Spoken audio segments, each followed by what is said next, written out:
Oh, okay. I see what you mean. Yeah, that thing is that. Oh, that is really cool. Yeah, why do you put the immortal back on? What the hell? Yeah, I don't know. Boo. Oh, wait, he has it when you open up his other thing, though. When you do, like, the inspect. Oh, now he's just confusing me. What? What's happening? He's on a whole other level. MNZ was just messing with his cosmetics like crazy. This guy takes it very seriously, obviously. I wonder if when he, like, dies, he's going to come back with that other one. He used to do that. I don't know if it still will. So, one other thing we should mention real quickly. Should we move off of cosmetics? Well, he had a little bit of a change in the last patch. His base damage was improved from the range became smaller and it also went up. So it's 52 to 80, 88 now. 52 to 80. That'd be some serious dice rolls. Roll high, one shot. Yeah, exactly.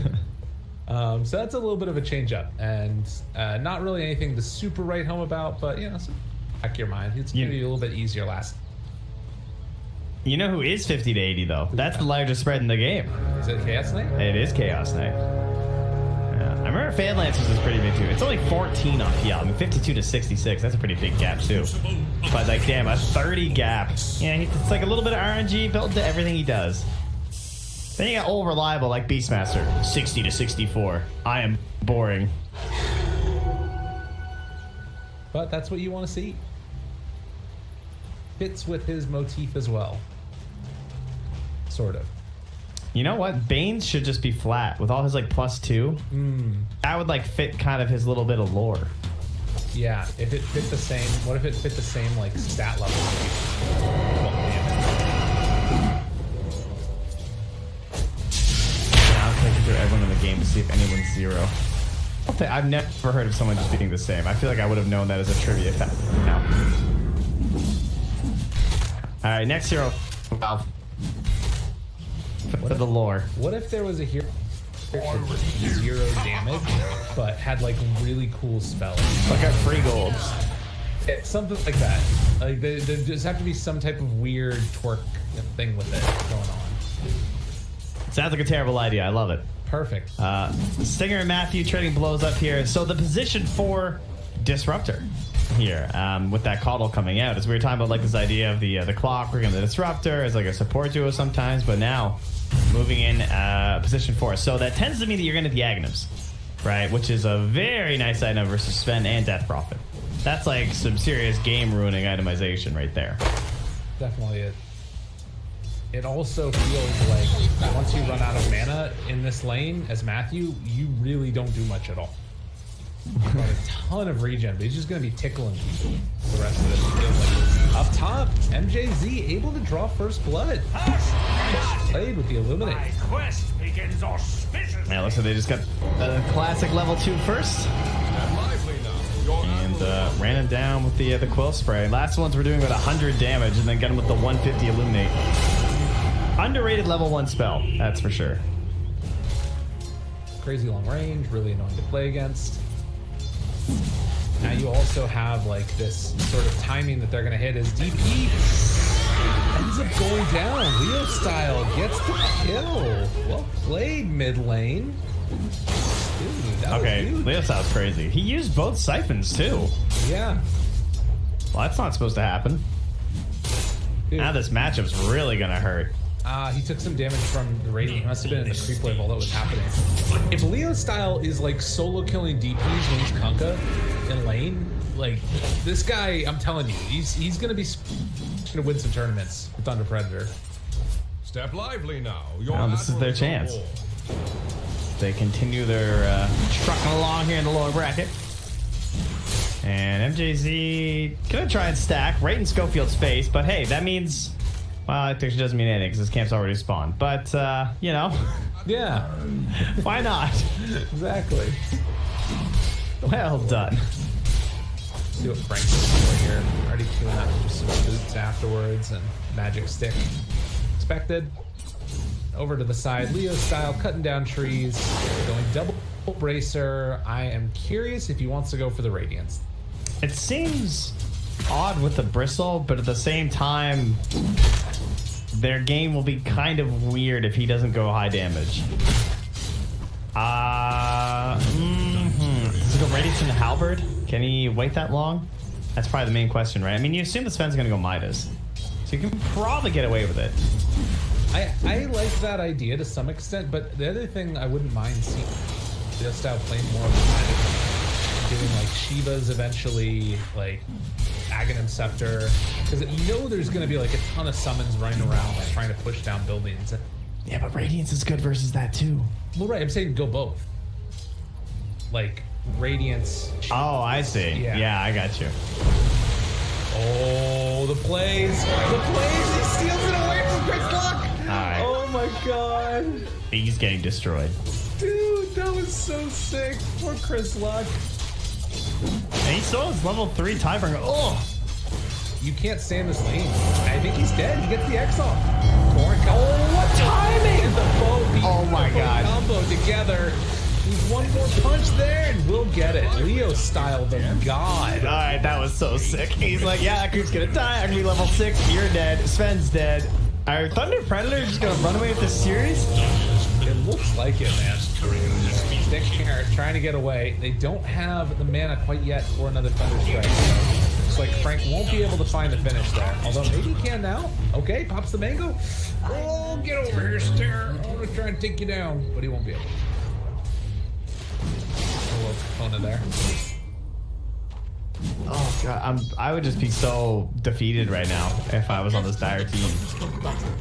It just feels sad. Like no one's saying anything, but your Death Realm just died twice mid to this Kunkka, who's level 6 and about to be level 7. And now your side lanes are just like, hey, is he still there? Have you seen the Kunkka lately? See, I actually think this would be like the perfect time for Leo style to switch up the build and go more points in X and try and just like, because he can both kill Chris Luck again if he gets into range. And the biggest problem he's going to have is finding the X range. He obviously, if like you just keep taking Tidebringer, then you can also scale that way by crazy more points. MNZ, while going JZ rather going to fall, and MNZ also going to fall. Double kill the bottom lane? Caster's overreacting to early victories from Thunder Predator? Find out more soon at the 7-minute mark. Oh my god, look at this stack though. That is a quad. And that's why you take 4 points in Tidebringer. Never mind. Matthew's been putting himself to work here. Oh, nice. Alright, well, happy to leech some of the XP, I'm sure, as Matthew, and hopefully that was a lot of his gold, too, because obviously very helpful for a disruptor to get early gold. And that's a haste rune down bottom that MJZ is going to spot. Haste! And he actually takes it. Okay. He's like, Kunkka, you don't want this thing? Alright, well, I'll just go poke and prod, I guess. Wow, they roared him. Blinding light pushback and haste. How lucky can you get? Oh my god, they almost got the kill actually there. Meanwhile, double rundown. Illuminate. Gotta dodge the boars. Oh, MJZ run away. Meanwhile, MNZ trying to kill off Whisper. Getting up in his face. He got the quills, and one more hit should be enough, I think. But the cold embrace. And now, trying to turn back onto Whisper. Gets the finish touch, possibly? Can they bring him down? No. He's actually out of mana. Unbelievable. And all that because he tried to roar the hasted coddle. But he's got 6 charges. Stay regen. Alright, Wyvern's gonna go home anyway, so he can bring back some regen for the Beastmaster. Beastmaster's gonna drop it, I think, for him now. Or he's gonna send his courier. Whatever. Actually going Spirit Vessel. Interesting. So they want to stay active very quickly around the mask. This feels like Thunder Predator just want this game to end. That's what this tells me. There is. Yeah, I didn't know Spirit Vessel's worth it because you know the DP's are gonna go Yules. Right. And maybe again speaks back to what you were talking about though. If you go Yules, then Static Storm afterward. Well, plus you know the Sven is he can't just go like Midas BKB, and if you go status resistance, then you just take the damage faster, right? Matthew? A little bit of trouble, but they X, they hook shot, and Stinger. Did you see that Tidebringer off that Wild Wing? For radiant forces. DD clearing through ancient stack now. I have not seen a Kunkka snowballing this hard in a while. Yeah. I mean, he just got them all with this ancient stack. Ancient stacks after the neutral item timing are so good. Yeah. He gets Royal Jelly now, as well as the Ocean Heart, and he is about to have Spear Vessel. I mean, this is going to be a sub 10-minute Spear Vessel. Those two big ancient creeps each gave like over 30 gold to Matthew. That's how good stacking is, guys. It's ridiculous. It's like getting a last hit in lane if you have these heroes that can clear ancients like that. Yeah. I mean, these Tranquils are probably paid for by stacks. Right. I mean, the flip side to that, of course, is like if you give up those stacks, you're just injecting gold into the. But all right, here, negative. When it's good, it's good. We'll find Whisper trying to go in for the roar. The boat's still going to land, as is the Tauren, and well, MNZ trying to chase him down. Do they have enough? Yes, they look to have it. Hey, don't I have a Mikado? Where's my mana? And yeah, Whisper is just going to end up going down there. Level 10 Leo Styles got the talent. He's like Meepo levels right now. This dude is so ridiculously formed. Although DP's catching up. Look at her, level 9. She does not nearly have the same level of net worth, but at least in terms of like levels, you know, she's keeping up there a little bit. She's got to find that net worth though, because the Spirit Vessel's complete. I mean, did he just buy it on that top secret shop, dude? Yeah. What are you doing? He literally just bought it. I guess he thought he was running back mid, but that was really funny looking. Danger. That's not the real bunker, my man. Spear Vessel's there. Just luck. Gonna be pulled back in. Ryan brings down. Look at the damage onto her. Oh my god. And Schofield going to be next as they wait. Charge enough that Tidebringer hit. And one more touch. Ends the life. But they did bring down the Bristle. Yeah, and DP did get the kill, so that's something. So she'll gain about 160 gold, but of course with her death duration, she'd rather just be alive.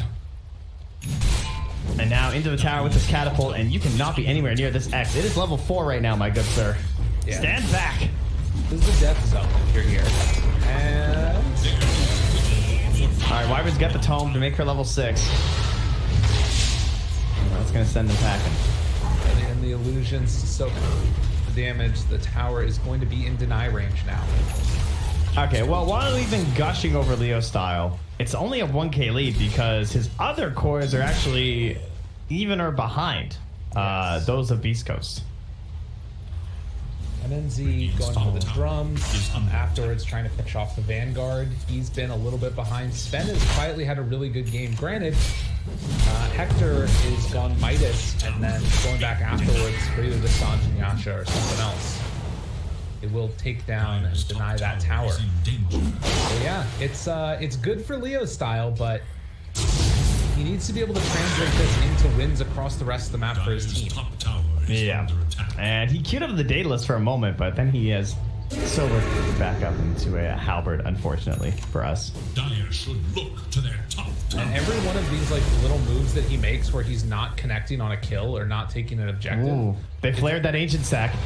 Oh, they got it. Oh, hurry, Hector. Got it. Oh my god, that's huge.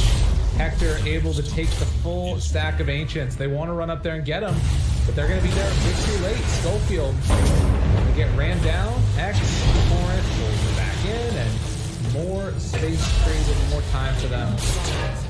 X is down bottom. Okay, X-Storm afterwards. They kill off MJZ. Now trying to find a bit more. Frank moving into position. They pull back in one. That's Chris Love. Missing on the hook shot. Still catching him in the clouds afterwards, and with the boat down, that should be enough to kill him off. So man, he had Invis rune too. I've been able to get out of there, but I guess there was a sentry down as well anyway. Still, Hector farms. So in that one fight, they gained 800 gold, and yet the lead is still only like 1k or so. I mean, it must be close to 2 or something. It's about 1500. Yeah, it's a weird one because I mean the whole time I guess like still farming on the Sven. Does kind of have that feel now with Kunkka still being up net worth that they can kill almost anybody that they find. It's a matter of finding them. Every time that they're moving around without getting killed. Kind of rough. Scan, Dire, scan. They both hit. Away. They try and chase. On the other side, MNZ left alone. Gets silenced. There's a creep wave under the tower up top. Oh my god, they actually got him? They got Hector. Egg left so long ago. They messed up. They put the boat in the wrong place, the X. Oh my god, they messed that up real bad. And Hector, is he going to pay for it? Is he still going to be able to get out of there? Meanwhile, Static Storm going to be dropped down. Frank trying to chase. He hits it fully, but they get the kill in the end. And now Roar on the other side. This is going terribly awry for Thunder Predator. MNZ is going to be the one that they're trying to focus down here, but he should be survivable in this instance. Running away fighting with a DD too. Unfortunate series of events there for Thunder Predator. They get the kill, but it wasn't super clean. Yeah, I have no idea what went awry up there. That looked very strange. Somehow the boat still hit. That was kind of funny. Yeah. Where the X was. Yeah, that was weird. I guess he just didn't pull it back until the end. Nah. Well, either way, they have that Yule, so now we'll be playing that little bit of a game with Matthew. Has the Keen Optic too, so pretty good item for Disruptor, just for the placement of the Static Storm. Yeah. Trying to secure this tower here. He's still very, very strong on all the heroes. Kill the courier. It's done. Not how that's supposed to go, and now they gotta run. Trying to escape. Good torrent there, but again, the stomp comes out. Be wary. They have X available to try and keep Chris Love away from the rest of the team if they want to use it, but it's gonna blinding light push back to the other side. So runs into MNZ. They're gonna try and fight these cooldowns though, right? I think that's why MNZ's kind of messing around up here, because the... Alright, well, it's not that close then. Hold on, but you would think they'd want to just go right back in again. They don't have the hook shot, which it seems like they kind of need to set up for MNZ, but without the Exorcism or the God Strength, they should be happy to go like poke around a little bit with the Eosal, you'd think.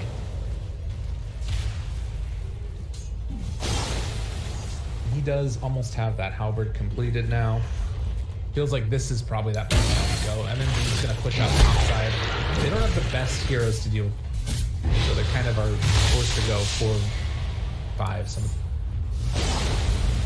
I worry that the lead they are garnering is not that large, considering how this game has felt and how Leo Style is 7-0-2. It feels like they're really struggling to make something out of MNZ. Yeah.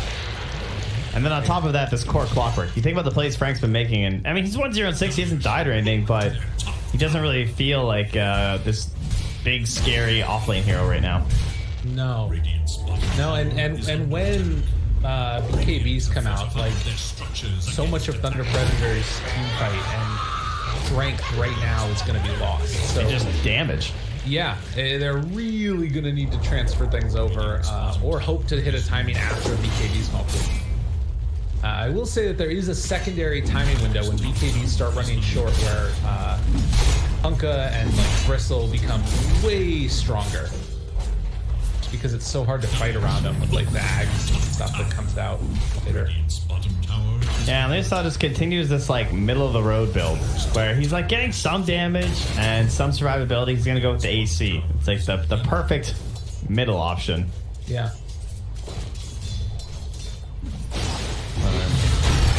What they need. Hook shot gonna land. Oh, nice ward up there. The Wyvern, torrent off the march with the Spirit Vessel. And the Disruptor Q will end his life. Down bottom, they're getting some split push on with Whisper, but they will use the glyph and cure themselves, likely this tier 2 tower. And with Leostal going the Spirit Vessel build, he's basically saying, I'm killing the supports, right? Like, the Wyvern and the Ench are excellent targets for that Spirit Vessel, despite, I mean, you know the DP is going to have her own tools versus it, but those two supports are really going to struggle versus that. It doesn't let them, like, get out and then back into the team fight like they want to.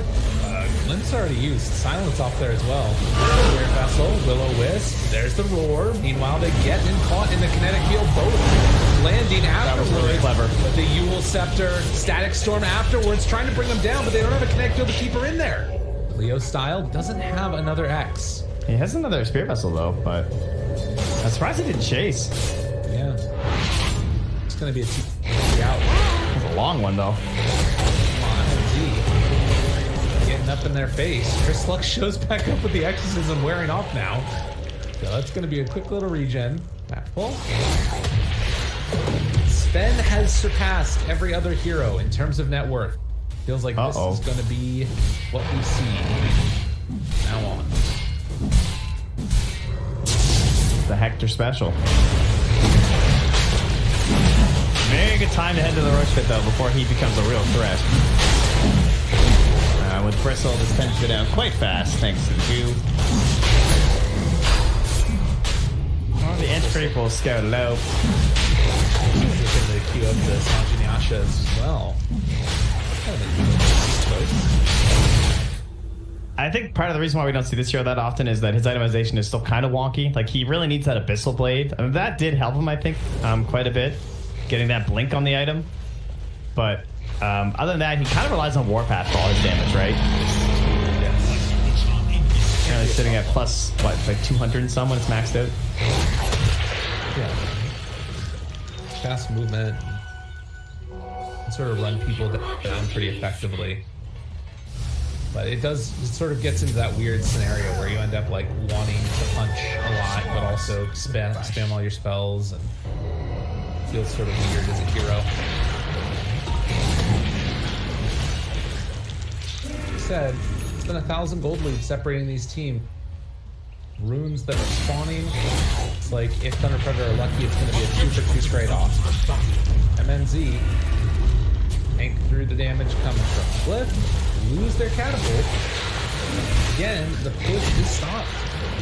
Still able to keep them away. Can they force it back this Aegis Bristle though? If they just want to like walk in the tower? I guess 10-second BKB. They're just sending boars out to catch the wave. Like this is. Well, they have that hawk too that's spawning it all. Yeah, and they've got Wyvern afterwards. Go for a. They even have a sentry, but they just can't see it. Yeah. Matthew hasn't like kinetic or anything. Your blast. Trip swarm and no more creep wave. Just like that, your push is dead. And MNZ wants to run uphill and take somebody's fight, but they're not really giving him an opportunity to. Hector's like, I don't care, man. Hitting creeps. Hey, trying to go on the back line. Runs in, finds a Kunkka, looking for the stun, but there's going to be the disarm immediately afterwards. Silence comes out afterwards. The Static Storm is down. Can they kill any of these other heroes off? Frank looking for the pushback with the cogs. MNZ's on top of 2 of them. As Leo Style still has that boat available, as well as the halberd.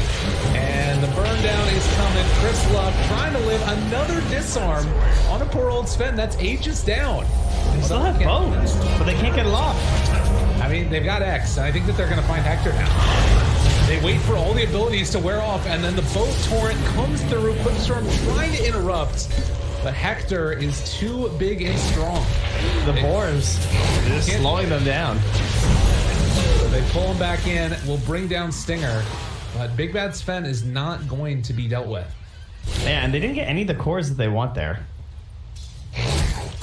And that's a dire lead now taken. Uh-oh. Yeah. Got some problems here, methinks, Thunder Predator. And, like, that all happens because their creep wave just all dies, right? And then they're like, okay, we need to force a fight. Which, again, they will do. And this time they're going to get Scoped again. So, should have a better time at trying to push this wave as it will finally fall down. And this is the one thing they do have still, though, is like the cooldown punish, right? You have a minute until the exorcism's back. God's Rank doesn't really feel like something you can punish between fights anymore because of its duration. It's like there's like kind of a window, but it's not very large. But the exorcism one feels a little bit better. Ah, definitely. Ooh, next tier items. See? Essence Ring, Imp Claw. We got Imp Claw with Kunkka. Let's go. Yeah. Does feel like kind of a wet noodle fight sometimes when it's the Kunkka versus that Sven, though. They're just hitting each other and nothing's really happening. He's going back for Radiance now. It's a weird game for him. He is queued between the AC, the BKB, and now the Radiance. I think they realize that they need more damage later in this game. I don't think they can just end it on the next Aegis even. Yeah.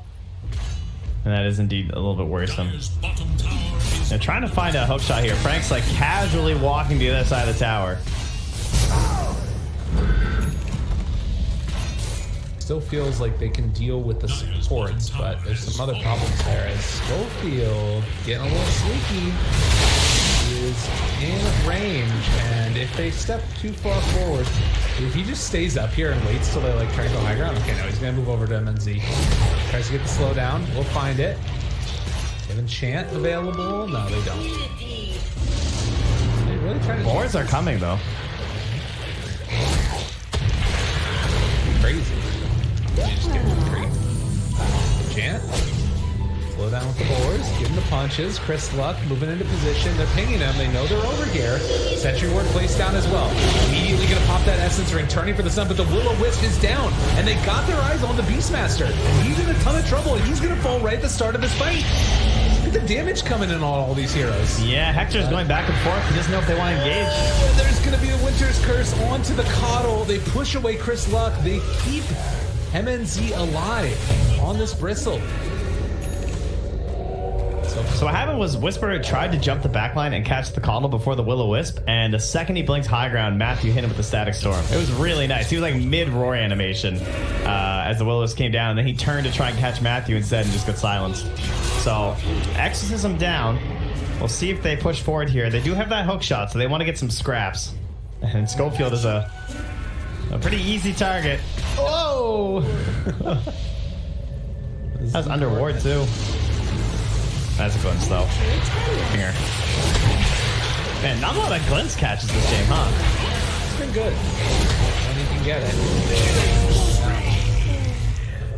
You said Sven's going to have BKB and Eggs, too, which you can use to deal with that.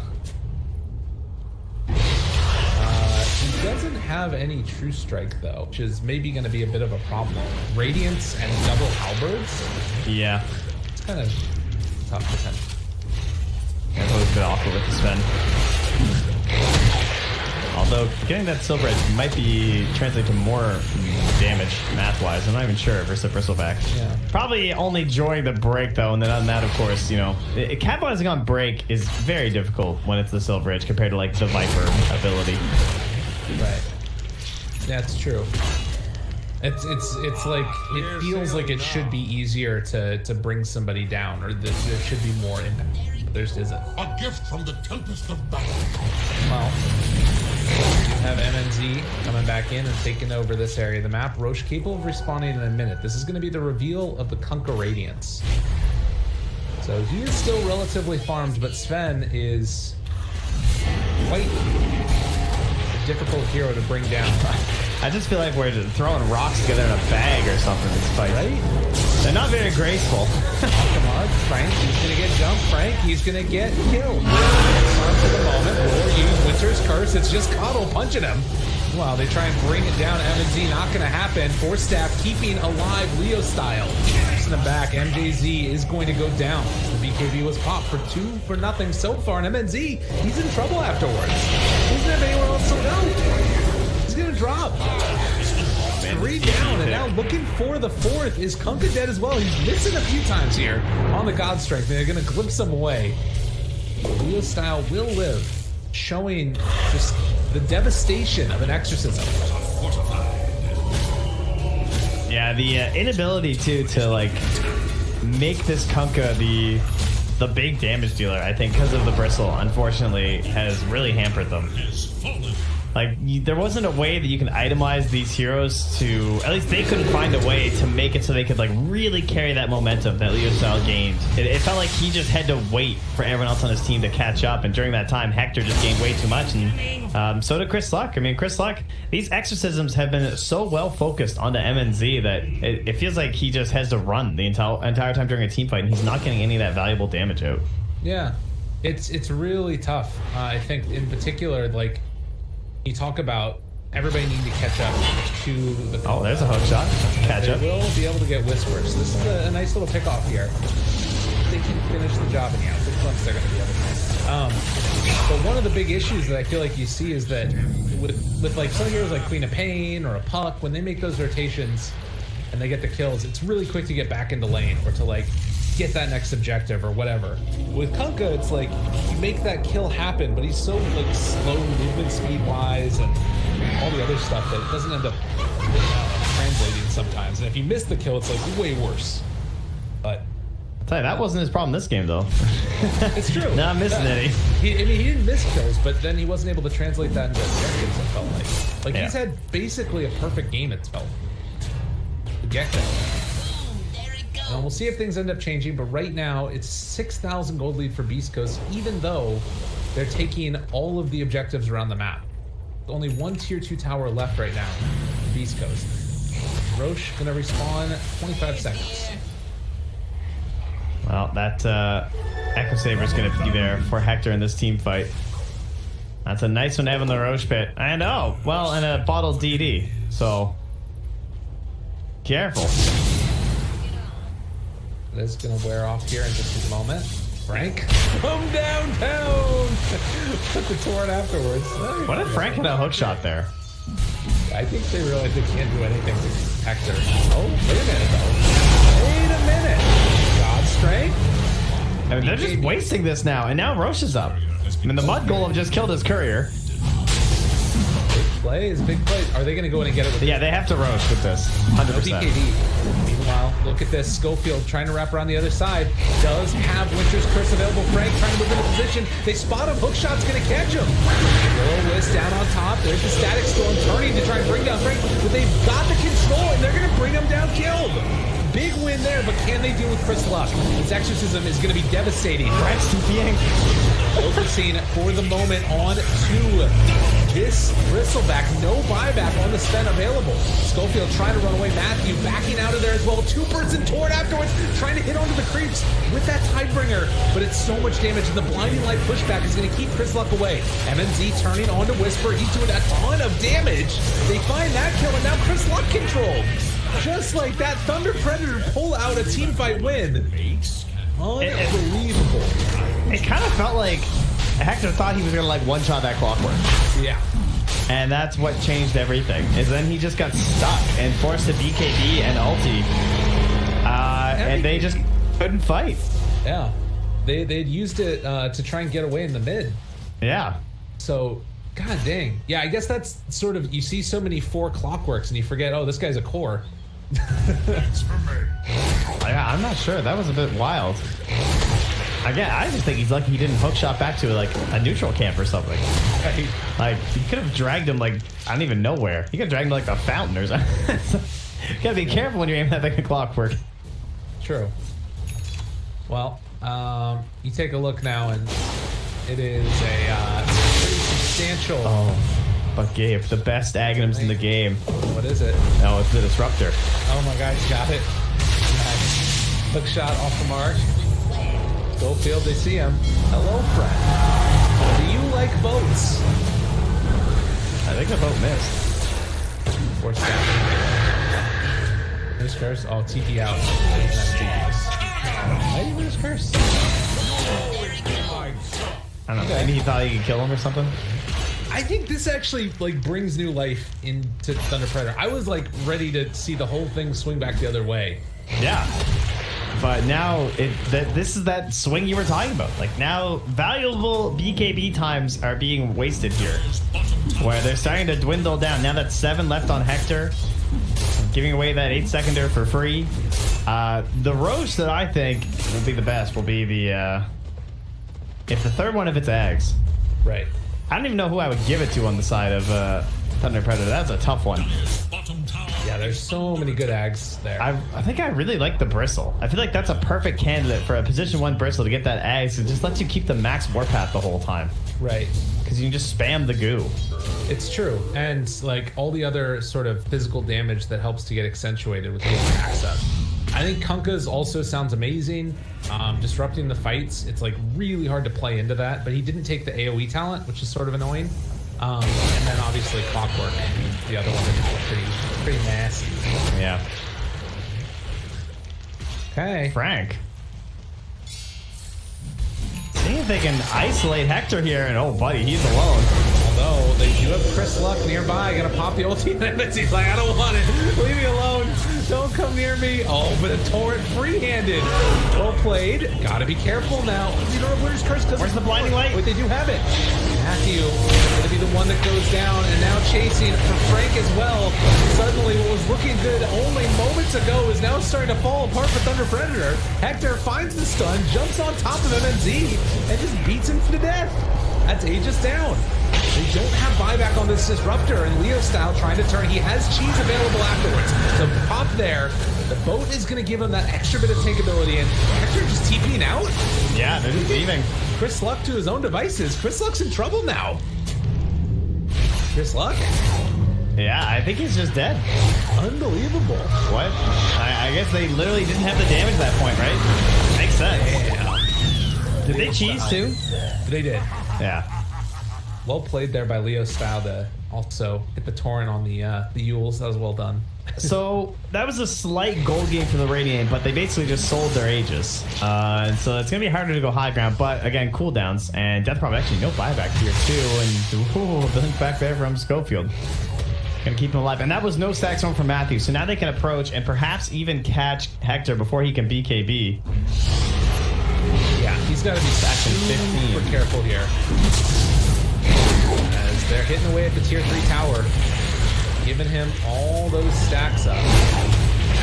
Get that boar away. Take the boar back. Yeah, you're giving him free stacks. Definitely. Don't let him goo your boar. You can see he started moving it back. Like, oh yeah, right. This is kind of bad. 35 minutes, 26 to 17 is the tally. Less than 1,000 gold lead yet again. What a bizarre game. A gift from the Tempest of Battle. It is a big one-shot feeling right now for Hector. And he needs pivotal success in his initial jump. The eggs does mitigate a lot of that, but still it felt like he just ran out of steam near the end there. Once he realized there wasn't going to be enough damage left. But his new trap card, the Silver Edge. Get it.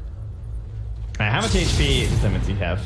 2,890, and he's got 30 armor. So even if he doesn't have the Bristle back, he's not exactly soft. True.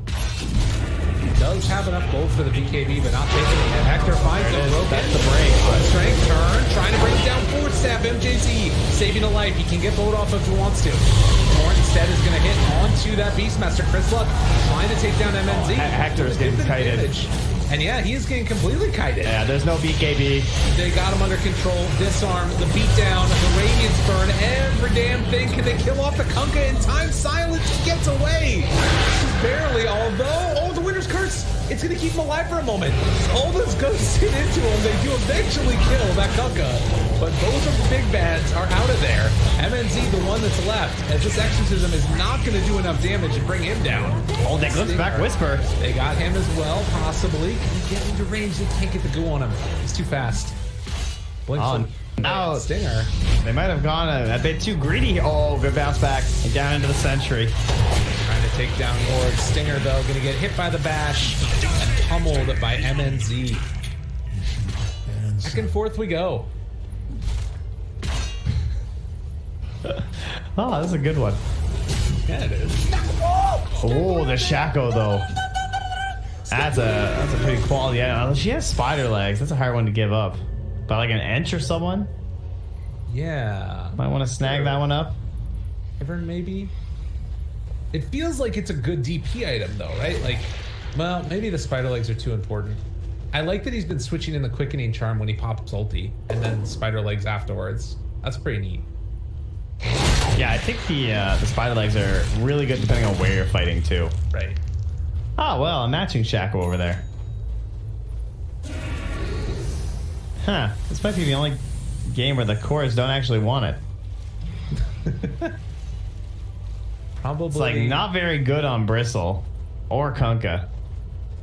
So they're gonna give the Keen Optic to the Coddle and then the Telescope to the Disruptor. I don't think anybody actually wants the Shaco on Radiant. They gave it to Bristle. And even Kunkka's gonna take the cape. Is this good? Oh yeah, he's Radiant. Never mind. That makes sense. Okay. I was thinking about like just the general agi damage. That's pretty good. Bristle now has 4,000 HP. They find the Disruptor, try and kill him off. Silence for forever, trying to run the cape walk away. Willow was down, okay. Boat's gonna land onto one, trying to retreat for the moment. BKB is gonna be used. They pull back in onto the Sven, trying to control him. MNZ is there on top of him. Now Silence doesn't have the ability to use anything. Finally, the BKB comes out. As still living for the moment, Leo Style backs away, tries to get another Spear Vessel hit off. Walking out of there, will be able to bring down Leo Style. MNZ though, you got Hector. Frank, they do it. I mean, MNZ I think lives through this. He's got so much damage. Oh, he's got Abyssal again. So much HP. I don't know though. Oh, it's scary, scary, scary. Abyssal Blade turns, tries to get away. MNZ trying to back out of there, and it looks like he's gonna live. Oh, he's in Bristle mode. Shaco. Hey, he's coming back in on the Chris Luck, and he did get his blink off. Okay, kinetic field. Oh, I think he's dead. I think they're gonna kite him. Oh my god. They're trying to burn him down. The axe is coming from Whisper, hoping to save a life here on MNZ. Glimpse pulls him back and away. Chris Luck still trying to retreat here. He does have a TP. Can he get out? Blinks, picks up the bounty runes, and it looks like Chris Luck will escape. Coming back out there. Yeah, I wasn't sure, but they'll wind up coming back in that Abyssal. All right, so what's Matthew going to do? Because he's still holding the point on his 20. He takes the 3 Thunderstrike hits. I think maybe just help clear out some of these creeps, too. Like the boars and stuff. True. There have been some invis that's been kind of annoying to deal with, I'm sure.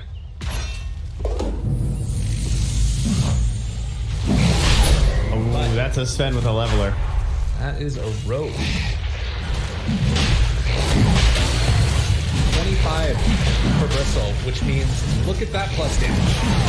It's so gross. At that plus damage. He is hitting... Is it the eggs? Oh, it's the refresher. Yeah. He is hitting for 700 a pop. Alright, MJZ, I believe this is yours, my friend. Yeah, and they did not get there quickly enough. And now... Jeez. Oh no, they left the hook shot. They find him. Oh, with the Static Storm! DP in a ton of trouble. Can they bring her down in time? Abyssal Blade jump in with the Winter's Curse to save. Fuck, able to turn this exorcism afterwards. She's got to live though. Got to be so careful about this one. They're trying to turn and control Chris Luck here. Wild Force staff away, trying to get out of all of this. They have the boat available. Yes, I'll take the cheese. Superman jump the cheeses. Oh no! Hector gets it. They just give him the cheese for free. Oh no! And they were low close to everything looking great. The Winter's Curse came out. The turn is real. MNZ still does a lot of damage. No, but it's not going to be enough. Age is down. He's got the refresher shard. So he'll double Abyssal. I don't know, man. Chance. They're just gonna run away. Oh jeez. What is this game? Leaving the cheese is just like You're not wrong. I mean, there were so many heroes there too, and I thought Coddle would be having discussions about like the refresher and maybe like between him and the disruptor, but I can also kind of see it on Bristle because of his items, but someone's got to get the damn cheese, guys. Wrong, man. It makes me wonder in how many of my games someone on my team just didn't take cheese. Clearly, it must have happened. Yeah. And just no one noticed. Well, I think in that situation too, it was like, okay, we're in a position where like, you know, want to go in, get that Death Prophet really quick, kill her, but that meant that like they had to run out of the pit really quickly. That one was slightly more forgivable, I will agree. And I think that Kunkka probably was like hoping to go in there and pick it up, and that's why he was running in. But he did notice. Stun. Yeah, he had the empty slot, and he was running in. They got the stun from the Sven first, and You don't get your Kunkka spells off, that is what painful for the rest of the team. Yeah, I mean, even then, it doesn't really matter, I think, that they didn't have the cheese, as much as I'm harping on it. Like, that was just a really nice save coming out with the Winner's Curse. So, well done to Schofield to back up Chris Luck there and help turn that fight in their favor. That is a third halberd. And he's a 5-second BKB. Okay, let's go. I am so good. Alright, the gold lead doesn't really matter. The XP lead's like 5k in Thunder Predator's favor. The gold lead's like 3k in Beastcoast's favor. It's pretty whatever at this point. It all just comes down to the team fights and how many heroes are left alive. What happened in the past couple days that we're suddenly getting like all these crazy ass matches? We had the good teams. Oh, apparently. Have Refresher done on Death Prophet. 1 exorcism already used. NZ trying to back away. They're doing a lot of damage. Hook shot not going to land. While they glimpse back, the Chasen actually still couldn't get the roar. They didn't get him. Can they get anything else? It's like so far away right now. Real style, dude, this hasted Death Prophet is just so ridiculously hard to deal with. MJZ is going to die to Hector. Now popping God's Strength, trying to turn on the Leo style. Chris Luck's there, Silence comes out. They pull him back in with the X. Frank gets demolished. Matt can't find the ulti. As they jump on in, another disarm coming out onto the Sven, but the BKB is there as well. Leo style popping the round 2. Can they get it? He's a triple kill for Hector. He just keeps running in on him.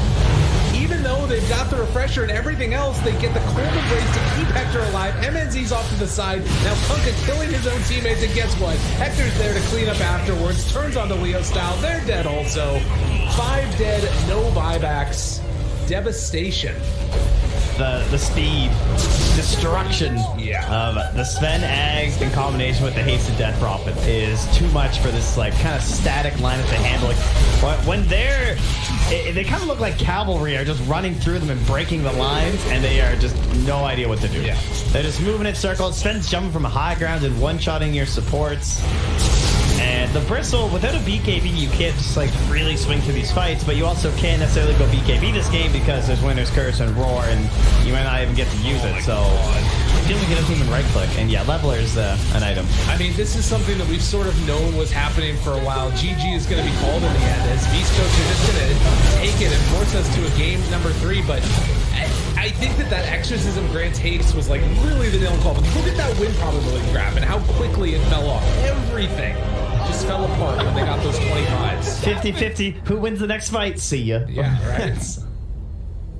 That's what we went down to. Yeah, I mean, hey, they do have the better talent.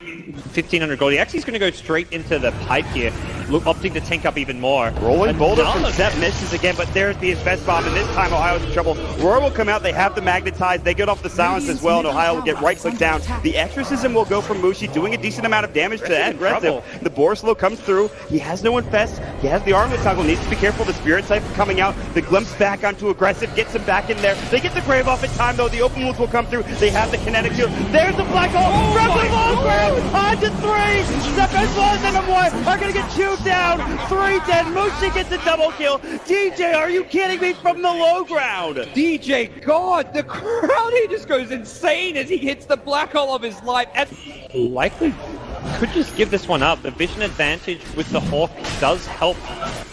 But nope, they're ready. They've actually got a smoke. They can bypass the Hawk with this, but there's no way they take this in time. Fnatic need to get out. Mushi is going to be stunned up by the Boulder Smash. They're going to come through. Showit looking for a Ravage. Can't find it. Mushi pops the BKB early. Aggressive blinks in. Pops the Rage as well. Still has his BKB ready to go. They really want to contest this and take it down as quickly as possible. They get the Refresher for Ohio. It's coming out. Double Roar is ready. Can they find a kill off of this? Maybe he's walking up with the Silver Edge. Ohio's going to get caught first. Ravage catches onto 2. Black Hole counter initiation. Static Storm on top. Aggressive is low. They get up to Static Storm. Sheller pops for Frederick's not enough. Maybe he's getting shoot through by mid 1. They get up the roar. They'll lose 2. They'll lose 3. They buy back on the Tide. He's got another Ravage. They have no buyback on Maybe. What an initiation from DJ. Secures another kill. And Tong Fu is going to continue to push. They're not done. Mech still hasn't even been used. There's a hook. Howl brought all the way back to the base. Cleaned up by the fountain. And waddles his way back to the front lines. Well, like I said, it does waste time, but they kind of need it. I mean, they need to be able to just eliminate somebody from the fight, very similar to what Mu can do for Tong Fu. So if he had been a little bit farther up, he would have been able to throw the hook, but the thing is there was a range creep in the way. There it is, yep. Banana going for a ride on the Dindy Express. Welcome to the well. Aegis goes to Tong Fu.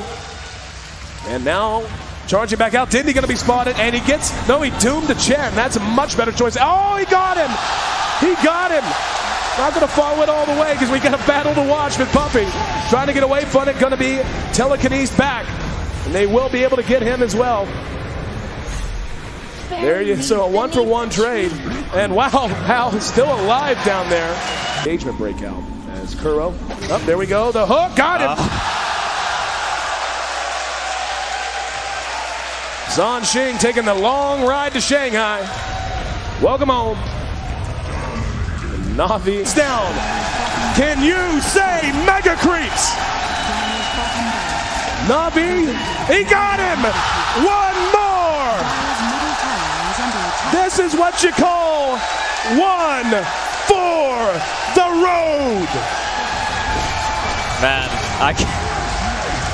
The game for IG. Who leads the way? I believe it should be Zoe. They're going to cut for the shorter path.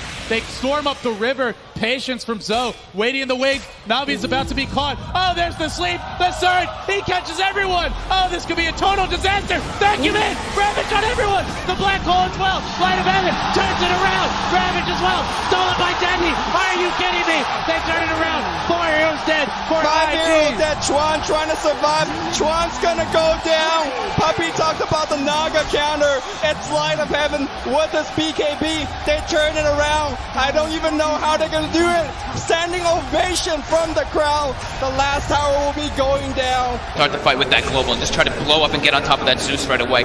Get into that backline. I mean, the Rubik and the Zeus are really starting to be quite an issue for them. Chalice is in with the opener, straight in with the lasso. The tower will fall, but they'll drag back the Ember Spirit into the torrent. Cut him down with the Tidebringer. He's dead, but on the side. They find Arme. Arme's dead for 60. Still alive at the moment. And all the use! The dodge! Anna up into the end, dodging the Echo Slam. Somnus, he's trapped here in the Sprout. OG, they'll slowly punch down the Kuka. The stolen Vision Jerax sets up onto FY. OG! So this PL will continue just to BT split push this game out. Get more and more money. And that, for me, is still the biggest problem for Evil Geniuses. Where do you go with this? Fear needs to have that damage-dealing item. But in order to do so, he's got to drop either his TP scroll or sell the Ring of Aquila. And Samel, Blink, Dragon Tail stun. Garda's going to be here with the hookshot as well. They're going to bite Samel. The Colt's Burn bought them a little bit of extra time. And with Samel down and no buyback, Roshan is a very, very juicy target here for CDEC. Yeah, EG are going to know they're going for it though. First of all, it would be pretty obvious from the lane situation, but they also have a good ward around the river area to see that CDEC are moving in there now. I don't think EG are interested in contesting this 4-on-5, but maybe they can delay it long enough for it to be a 5-on-5 if they Ice Blast and Fissure properly. There is no hook shot. They're all together. PPD, here comes the Ice Blast, ready for the dodge! In from Universe! Into the faster! CDEC! They're going to get wiped from the face of the earth, apart from aggressive. He'll jump out, but the Wombo combo perfectly hits from Evil Geniuses. And now they will take Roshan. Samel is back, they'll get the egg into the Immortal. OG right behind Ame. Gets the jump, finds the Pugner. Vision will not find the stun. Pugner with no buyback. OG, they were really playing with fire. The Hex down the Terrorblade. Spectral Haunt looking for the front line attack, but that's why Somnus goes into the back line. Shaker. The BKB, they're into the back line. Shaker, he's bouncing around. Hawk shot, she stuns on the way through. ES is gone. No buyback available. Have LGD done it? They're holding Anna. Hold him in place. Chalice will find the damage. F5 will die for it. No, really? Anna is actually running away, but it won't stop Ame from blinking up, looking for the tier 3 tower. 2 players left alive for OG. They're the big ones, however. Thompson and Anna on the defense duty. Fortification. It's delayed as much as they possibly can.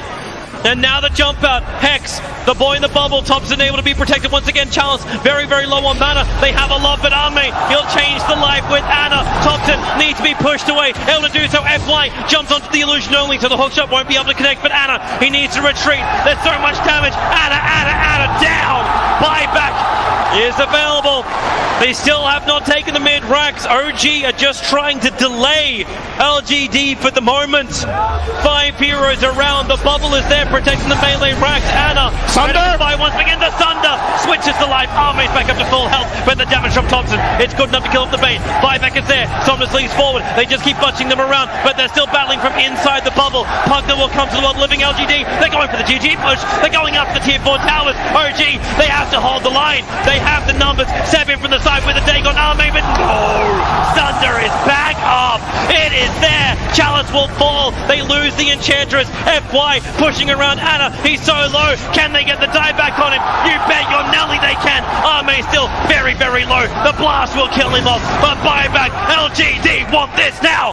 LGD, or can they? Backing up? No, they're not. Terrorblade. BT's forward. The ball is up. Thompson needs to defend. X-Nova very visible. You've got a very, very low life Marana. But OG, they can't find the target. X-Nova, he's got the grip. He's got the control. He's got the kill. Thompson is down, but ES is up. Where the Echo slam. Oh, there it is. Pushing forward. There's your slam. There's the dunk. There's the play. Jirax, the savior of OG. 1,500 gold. He actually is going to go straight into the pipe here, opting to tank up even more. Rolling boulder from Zep misses again, but there's the invest bomb, and this time Ohio's in trouble. Roar will come out, they have the magnetize, they get off the silence as well, and Ohio will get right click down. The exorcism will go from Mushi, doing a decent amount of damage to that aggressive. The Borislow comes through, he has no infest, he has the armlet toggle, needs to be careful, the spirit type coming out, the glimpse back onto aggressive, gets him back in there. They get the grave off in time though, the open wounds will come through, they have the kinetic shield. There's the black hole, from the low ground, on to 3, Step as well as them 1 are gonna get chewed down. 3 dead. Mushi gets a double kill. DJ, are you kidding me? From the low ground. DJ, God, the crowd, he just goes insane as he hits the black hole of his life. And likely could just give this one up. The vision advantage with the Hawk does help. But nope, they're ready. They've actually got a smoke. They can bypass the Hawk with this, but there's no way they take this in time. Fnatic need to get out. Mushi is going to be stunned by the boulder smash. They're going to come through. Showit looking for a Ravage. Can't find it. Mushi pops the BKB early. Aggressive blinks in. Pops the rage as well. Still has his BKB ready to go. They really want to contest this and take it down as quickly as possible. They get the refresher for Ohio. It's coming out. Double Roar is ready. Can they find a kill off of this? Maybe he's walking up with the Silver Edge. Ohio's going to get caught first. Ravage catches onto 2. Black hole counter initiation. Static Storm on top. Aggressive is low. They get up to...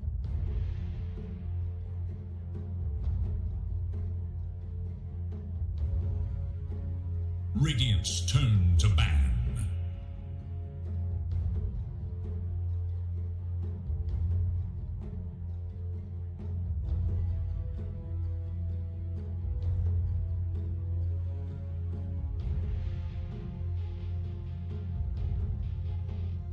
Seconds. It is Dire's ban.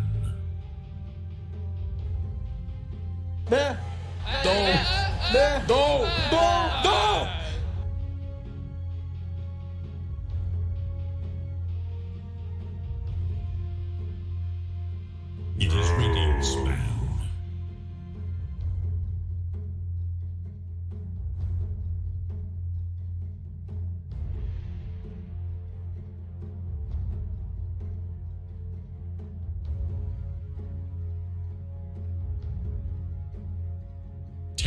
I must choose.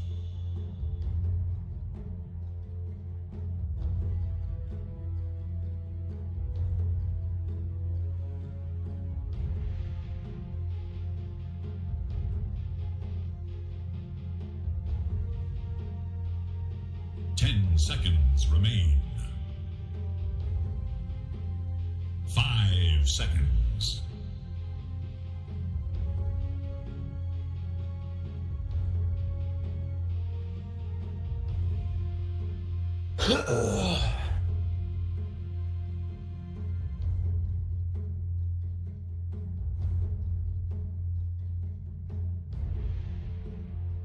Radiant's turn to pick. Oh, ladies and gentlemen, hello and welcome back again. We're here in the Omega League, game number 3. We are all the way through the madness, and now we're prepared for more madness, Trent. It's gonna be crazy. How you doing? Well, you made it sound like the series was over, like we're through it, but we're distinctly not through it. That's fair. We're in game 3. It's only just beginning. That doesn't make any sense either. Yeah, this is the last game for our first series, and we have a special announcement. Do we have a special announcement? Can we specially announce? It's almost as good as the new Dota 2 heroes. It's the fact that Lyrical and I will be staying on for the next series, yeah, too. That thing. Yeah, that's true. That's our special announcement. Yeah. Yep. Woo! GG haha versus Pace University. Oh, it's going to be good. I'm looking forward to that. But we got to get done with the Divine League first here, as we have some familiar faces from game number 1. Hey? It's Bat first. Work. Very, very interesting. Are we going to see an Oracle? Okay, so they're switching it up. They're taking the tiny clock. Kind of gross, maybe? Seems okay. I don't know. I wouldn't mind. I wonder why they don't just take the Oracle. I guess because if you take the Oracle, they might just like take the Venge or something. 5. And then you just like gave yourself an Oracle. Well, the hero's not that bad, but clearly Beastcoast let's see if they can mirror what Thunder Predator did, because Beastcoast took the Oracle and it didn't work, so maybe they don't care if Thunder Predator take it.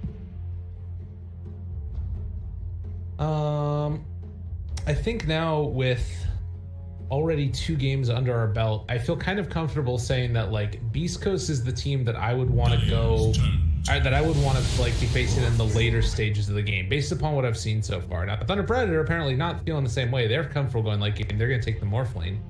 Although this could eventually be like a timing pressure or something like that. But if I'm Beastcoast right now, I'm just going to say, let's sort of try and hold out into the late game, find pickoffs around the map, split push whenever possible. And I want to see them on Thunder Predator banning out the heroes that make that possible. Yeah, I hear what you're saying, because Beastcoast have looked a little bit better in that late state. And, well, that's a hero that can always mess up Morphling no matter where the game goes. So, early or late, I'm going to take care of that AA. 8th pick Morphling. So, our 8th pick hard carry. Again, a trend that is becoming more and more popular. I wouldn't say that Morphling has been one of the more common ones, though. Although the past couple days, I feel like we've got a few more, because I'm very familiar with this AA ban, second phase. That's been happening a lot, right? Yeah. From the same stuff. So then we have like the AM is another common one. We had the PL banned out by Infamous versus Beastcoast the last time those two were playing. And there it goes again. Yeah, I guess the matchup, making sure that you find who you like is really important. And then the flip side of that too is not just heroes that are good against the Morph, but not picking heroes that the Morph likes to switch. So far, so good, I think. Tiny is kind of annoying, definitely. Sauce is just such a strong. 5 seconds. But it does feel like this draft is kind of revolving around. It is Radiant's ban. Yeah, so now AM probably the next one, and then they can just pick their MJZ hero, probably. Okay. Do that. Unless they want to take like the Frank Abba. I could also see that being alright.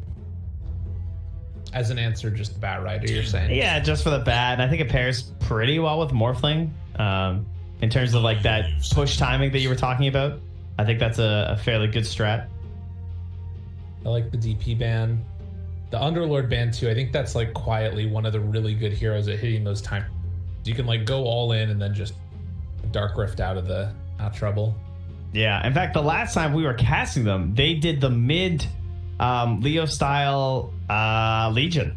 It's been banned out now, but they did a Leo style Legion mid, and then they had the off lane ABBA for Frank when they had the Morphling versus the Batrider. Good work. That was like 11 days ago when these two teams played each other. Can't work now because they're... Yes, that is true. You can't have the mid Legion. That one you won't get. Ban into pick now. But is that why they're hesitating on this ban? Like, would they rather ban something? I don't know. AM still seems like the best choice to me. Radiant's turn to pick. Whoa. So they want Darkseer? Turn to pick. But Venomancer. Pick Veno. Because like if they want Darkseer, then they're still just going to get AM. Right. So very interesting. So one part of this obviously is like the Oracle is pretty good against the Veno, I would say, by and large. And you also have like the save against the Morphling if you're going all in on one target. I mean, it's hard to save him from Morphling though. Yeah, it's true. It's definitely true. But if you like have a hook shot to open, then you know the Morphling's gonna fall hero. But yeah, I get what you mean. That is true though. That is very telegraphed when you have clockwork. Maybe also they know the Oracle Huskar been working in the scrims or something. Can dream. Yeah, that's not a bad thought. Those Oracle Huskars. That was another thing that at the start of this tournament we saw a little bit of and got a little bit afraid of. But it seems like he's also fallen off a little bit. Despite a couple games in Europe, they've messed around with some Huskar. Okay. Beastcoast take their time and opt to take the Enchantress. Yeah, I think this bat looks. Well, I think the bat looks. What'd you say? I was saying maybe you're right about that Darkseer. Oh yeah, just like guaranteeing it now with the Ench. Well, guaranteeing that they can't take it. Yeah. For Predator, or making it harder for them. Yeah. I'm surprised that they're going to get away with this Whisper Batrider, because I think they are. I don't think there's really anything that Thunder Predator can pick that just like ruins it now. Abba's still there. Yeah, but then even his lane is kind of alright. There's no Oracle or Ench. Dire's turn. Because we've seen even the Ench used aggressively with like the enchant to try and punish the bat. But anyway, the Venge will come out. So they'll have their mid and late game save, no matter where we go, to try and make the Batrider's life more difficult. Okay. Really good BKB game though for Beastcoast. Like a BKB bat just runs over this fight, and yeah, sure, maybe you're gonna get like a lasso swap or whatever, but he's still gonna do a lot of damage. Yeah, and you will probably be able to save that one target, but we'll have to see how it goes. Oh, you're saying if the E-Blade gets off? No, I just mean if you have a BKB on bat, it just feels like a really good fight. Lena kind of staying a little bit. I feel like I guess the only downside is the hook shot, but the damage versus the Morphling, the long range attack versus the Veno wards. You have a lasso. But alas, we must have Hector's hero. And he returns. Now that seems like an interesting one for Morphling to take. Yeah. Huh. Well, I think the biggest thing here that I'm thinking about is like Scotty's try and like stop the regen. 5 seconds. Chaos Knight. Maybe that's not. But like, I guess the thing I worry about is like Morphling is this type of hero that has that like big burst of damage initially. Super late game, he has consistent damage with right clicks, but mid game timing, when I think Chaos Knight is going to be hitting his hardest around, Thunder Predator are going to be able to deal with what they have right now. Timber. Good answer. 10 seconds. I don't know what you do now. I'm not sure if they want to do a Leo style Veno or a Frank Veno. I think it's probably a Frank Veno because they want to give the space over to the Clockwork. But then what is the Leo style hero then that can actually deal with this Chaos Knight? I guess Ember is still in. Even deal with Chaos Knight? Like, I don't know what you do against this hero. Well, I think the Ember's pacing at least gives you the chance to like take the speed that you want for this game plan to work on Thunder Predator. Right. But oftentimes we've been seeing these games where like the speed is there and they get the kills, but then like there's no objectives taken afterwards, and then eventually the Hector just becomes like this monster. Yeah. And you can't deal with them. Like I don't know how to end the game against K in like a meaningful fashion. Yeah, it doesn't feel like you can do it with DK. The Death Prophet's gone. gonna look real quickly. What? I think I can't remember if he's 100% or if he had one loss somewhere. 11 games, 81% win rate. That's pretty good, I guess. An average KDA of 7.3. Like, what? That's pretty good. Radiant's turn to ban. Yeah, I kind of like the Leo style puck too, just because like how much he ran over that game earlier. That would have been kind of sick to see again. Well, what about Beastcoast? They had to pick first. It's probably a Chris Luck hero. The Ember's still in for them. 10 seconds. The what else is good versus Morphling? Spirit Vessel builders, so they take care of the Conquer. I guess they could do Ember, Spirit Vessel. Queen's still in. It kind of fits what they're after. And there's still that Lena that we said. It also looks sort of all right. Yeah. Chris Luck Slark doesn't really make sense here. The Storm? Storm's still in. I feel like anybody that can just sort of make... You're talking about for Beastcoast, right? Anybody Yeah. I can still be down with it. It's a good Necro ban.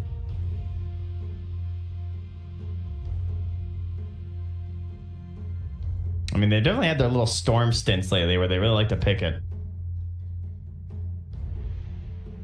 I just want to see what the answer... Yeah, you don't even care about this pick. I mean, there are a lot of heroes here for Chris Luck, and they go Wind Ranger.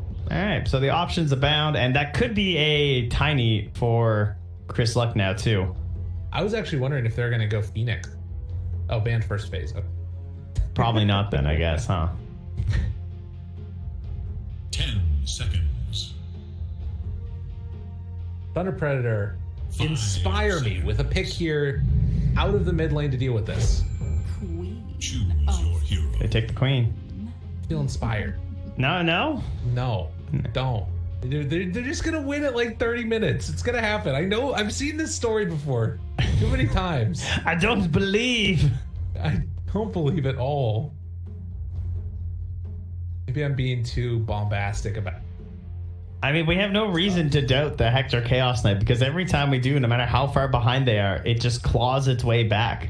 Well, and it's not just him. Like, Envy did it too. Like, there's other people that are winning with this hero. 82% win rate. Yeah. I think that's the highest of, like, a hero with more than 10 games played. They actually lost the game to Unknown lately. Like, Greedy in them with a CK. What? Oh. Yeah. And you know what? They were winning. And then it turned around at 17 minutes and it never went back. It's the CK story. This hero's insane. I am actually fully on board with CK is just broken and there's... Please save us, Mr. Frog. No other solution. Oh, we'll see. It is a Schofield Tiny, though, and a Chris Luck Wind Ranger with the Queen of Pain coming out. Looks a lot more balanced there for that mid lane matchup. Matthew struggled a little bit last game, I kind of felt, on the Clockwork. It's true. He didn't have the best of times. There were a couple of big plays in there that looked good from game number 1 in particular. Especially because he didn't play it last game, and that was MJZ. You're right. But the game before... That's what I was thinking of. Definitely talking about. That time it looked better for Matthew. But last game, what I was going to talk about was the support duo of the Clockwork and the Disruptor. Disruptor kind of fell flat. Yeah. Matthew on the Disruptor, unable to really hit those big static storms. I felt like there were a lot of team fights where I was just kind of watching him. So I'm a pretty big Disruptor player, so I was really trying to look at how Matthew was playing the fights and get into the way that he was thinking about it. And he was struggling a lot with when to use that Aghanims because the Sven and the DP were never clumping.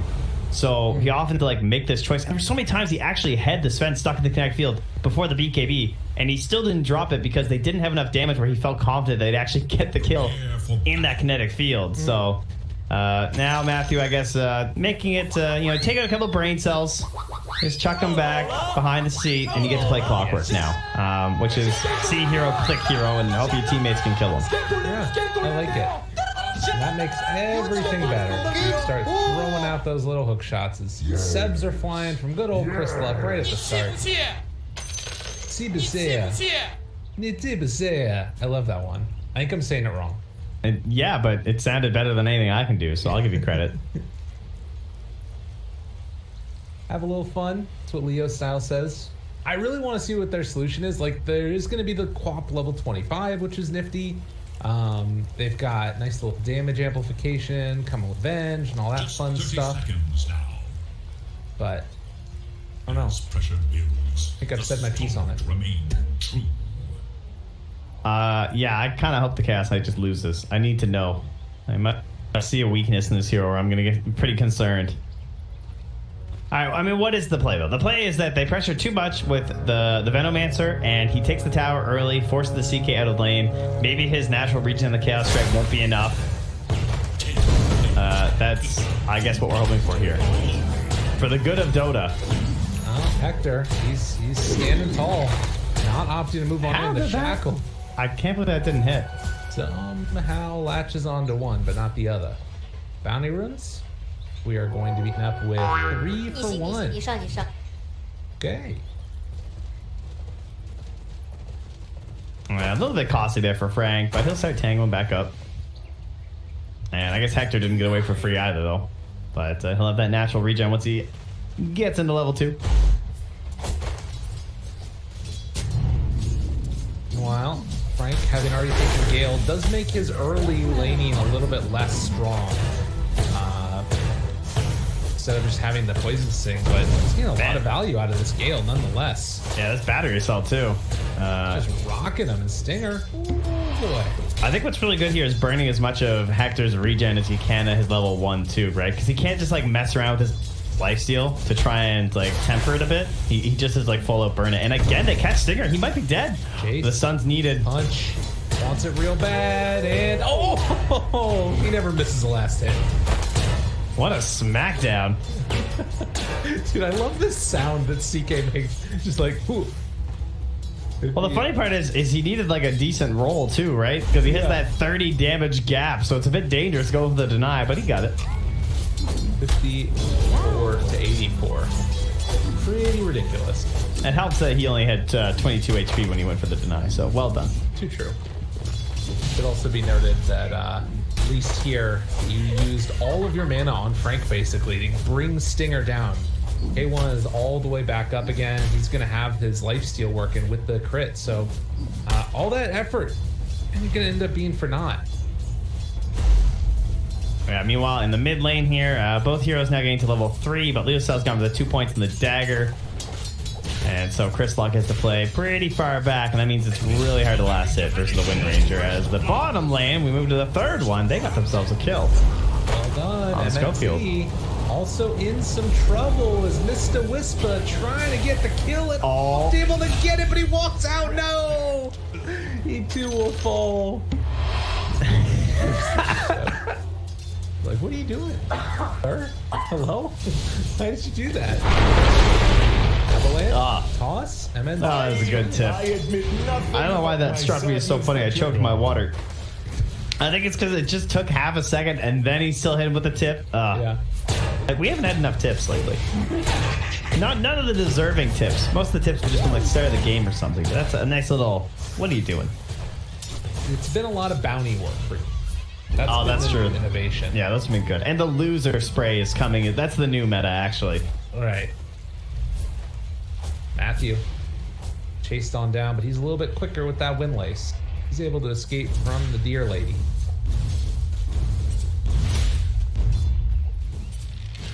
Chris Luck going up against Leo Style in the mid lane. Both of them level 4.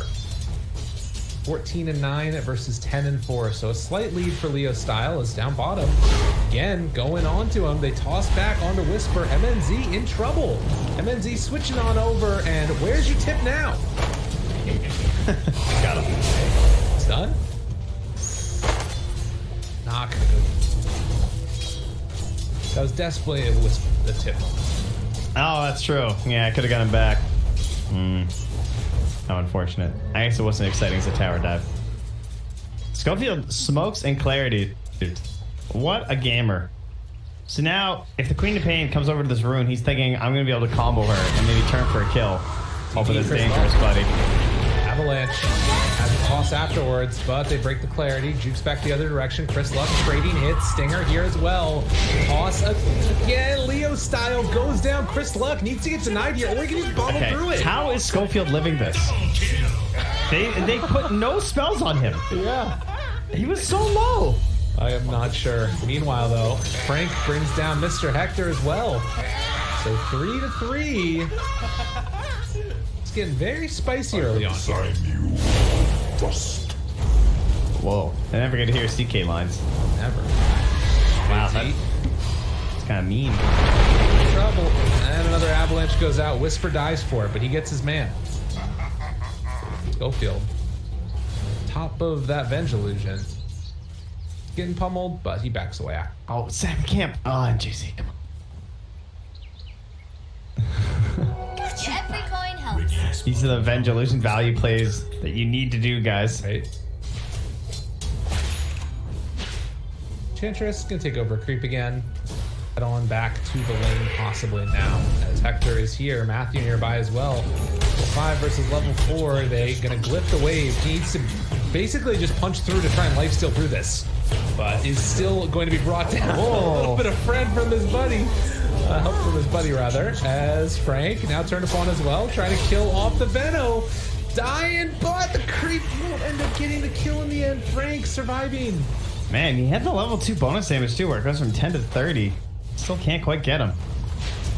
Alright, Frank's having a hell of a lane. This is very good news for the balance of Dota 2 that CK is not having the goods. Well, I guess only if he loses, because now if he's having this bad of a start and still wins, we still have problems.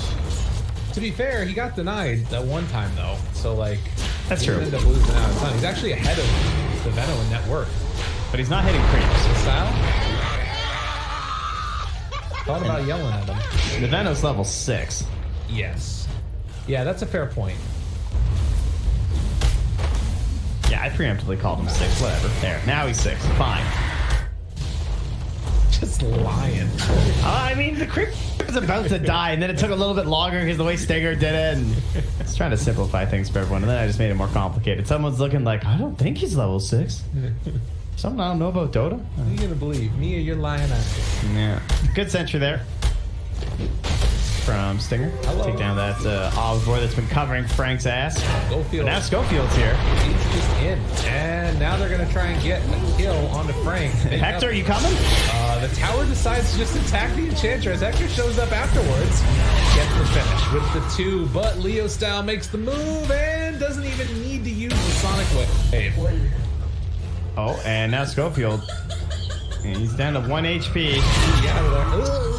And he uses TP too.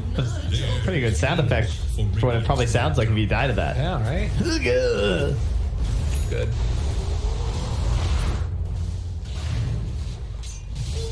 Five. Well, Chris Luck not rotating, just chilling in the mid lane. Does have his little double kill from the fight in the river though, and whoa, pill miss. That's too bad. So what does our friend Wind Ranger do? Goes right for the javelin. Okay. No nulls even. Not needed. Who needs other stats? Who needs spell amp? It is interesting though. Leo style able to make 2 successful rotations for kills while not using ulti. Yeah, that is fairly unusual for a Queen of Pain game. And that means he still has it. They might not even know that he has it necessarily. I mean, obviously some of them do, but if I was the Wind Ranger, I'd just assume with all those skills it was gone. Probably been communicated by now though, I would hope. Leo style still somewhat low here in the mid lane. Do have Stinger nearby invis, but they're going to make this rotation up top as Chris Luck to find Frank, and we'll have an angle on a shackle shot if he gets there. Perfectly set. Ooh, missed. Never mind. They missed. Chris Luck now in trouble. Possibly. Matthew trying to run him down. Battery salt's available with those tranquils. He's got him caught, and Chris Luck is dead. Damn, that's a bad death to give up. Yeah. Catching him with just a level 1 wind run. Wow, what a surprise. A support Clockwork just killing a wind like that is like running up on her. Yeah, that's nuts. I guess just having these tranquils on, that extra movement speed to keep up with it, and immediately smoke up afterwards. Matthew, not yet level 6, but they still want to try and make a gank happen, anticipating that Hector's going to be in the jungle. So they've probably been watching the way that he farms. Well, they're also, their creeps are going to see him. Okay. Because Stinger brought them over. What in the hell? I mean, they can't really kill Hector, but Stingers, I know they do everything for Hector, but that was a little far. Frank ends up dying over on the bottom lane, or top lane as well. Still no usage of the Sonic Wave for Leo style, but he's getting kills. Saving it for the big fish. Look to their middle tower. And the illusions are in behind. They catch the wave, but they're also getting killed by the tower. And now Chris Luck with the added benefit of the ice armor. Sorry, Hector with the added benefit of the ice armor now. Going to try and push out mid a little. Self here. Lasso down bottom on the MNZ as the 10-minute bounty spawns, but Whisper, wow, 10 stacks. No wonder he went for it. Yeah, and Whisper now. Ooh, there's the 10. Still moving in, but has stick and flame break. Not gonna use it. I guess he just had Frank again up top, and now another one. Chris Luck goes down afterwards, still hanging on to that Sonic Wave. Schofield gonna go for the toss away. 3 points in dagger if he can get up close enough, and within range now. Lands the dagger, has the scream available. Still gonna hang on to the Sonic Wave and just punch him to death. Yeah, he's got level 4 scream. I mean, yeah, doesn't need to drop that wave too often now. Yeah, I don't think he's used it all game. No, I don't think so.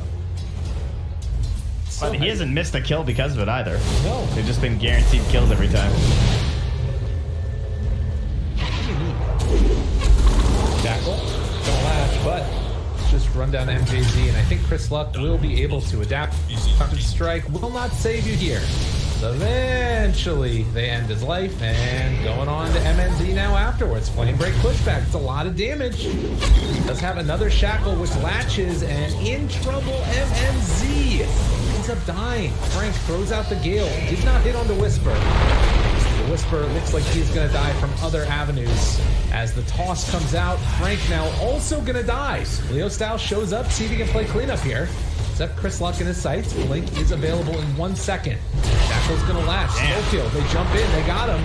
Dagger is already there. And they will find a return kill. Power shot style.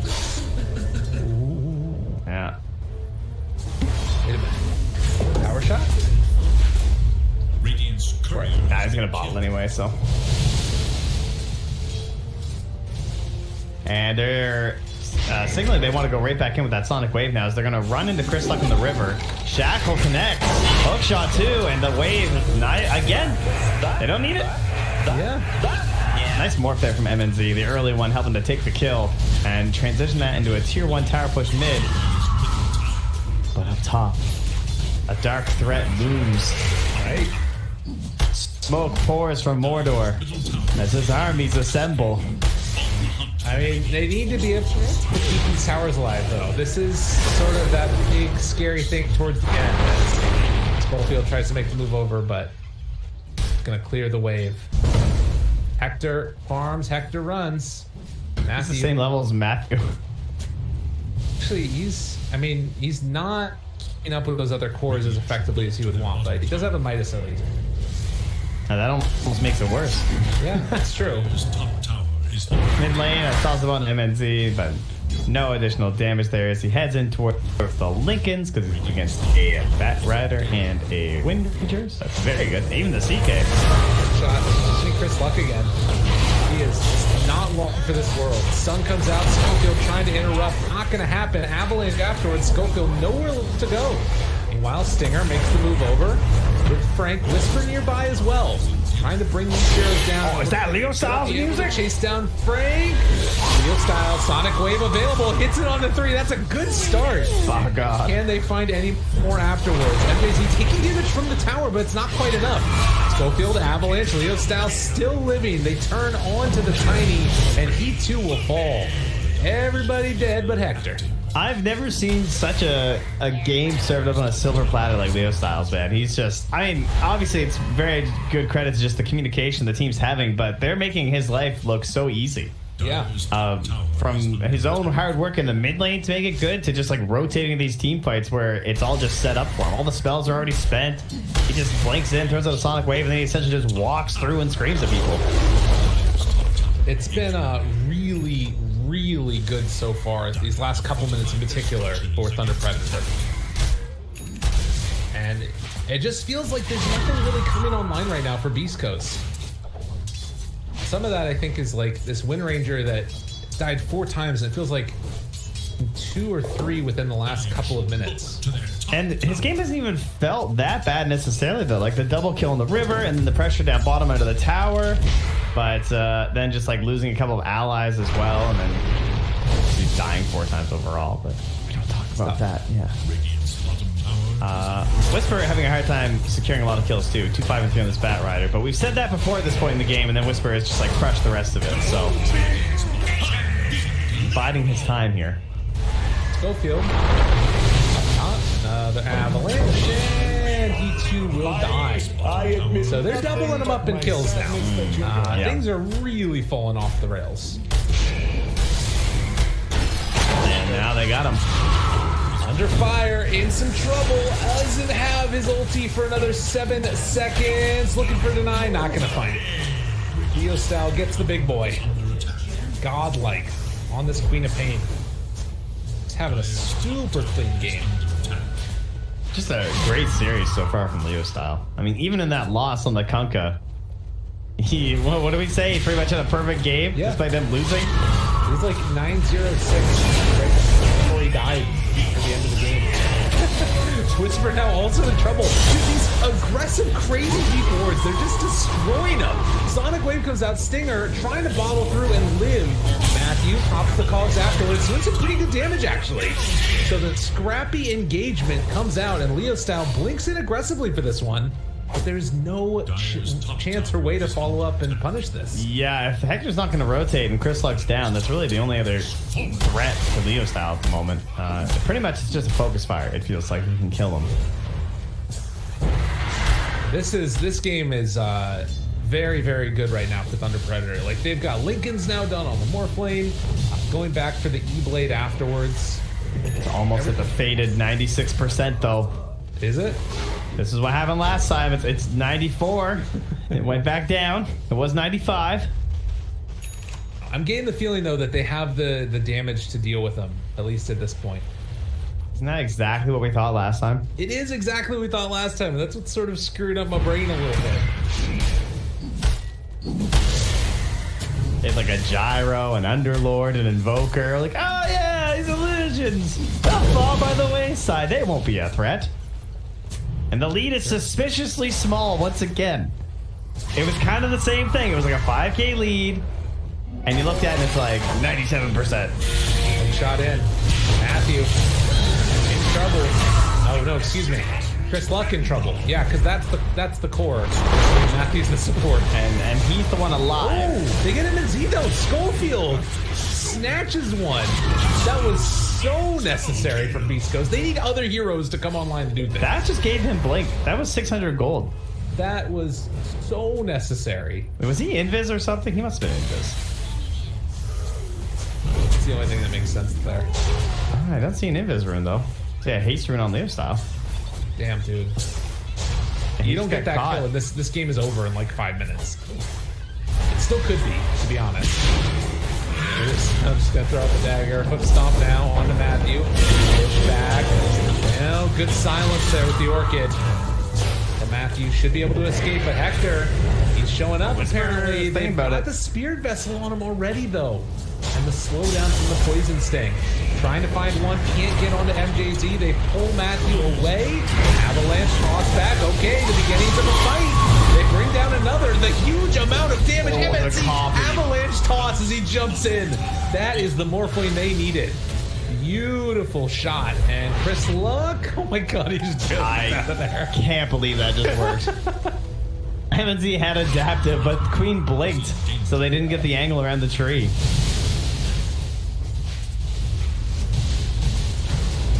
Some signs of life from Beastcoast, and then Thunder Predator put the kibosh on it. Yeah, but look, I'm on the blink again strikes. I get the kill on the Frank. Okay.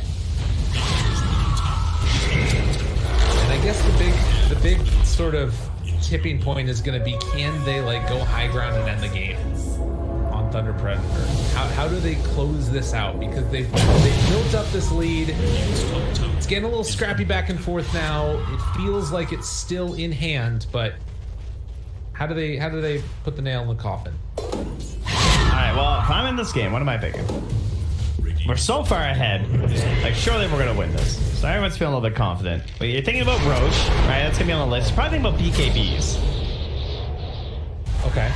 Those seem like they'd be pretty good at this point. I mean, this is getting Lincoln's same idea. We need defensive items to like secure our lead and let us like poke at objectives, right? As well as like win the Roche fight. So, I mean, MNZ still hasn't even finished his E-Blade after his Lincolns. He already has his defensive items. That's all good. Frank's going Medallion into Solar, helps sieging as well. Give some bonus attack speed to the Morphling. So this all looks good. The goal will then just be to make sure that MNZ does not get lassoed or blink toss. That's the real issue, is the blink toss, because that's hard to protect against with the event, right?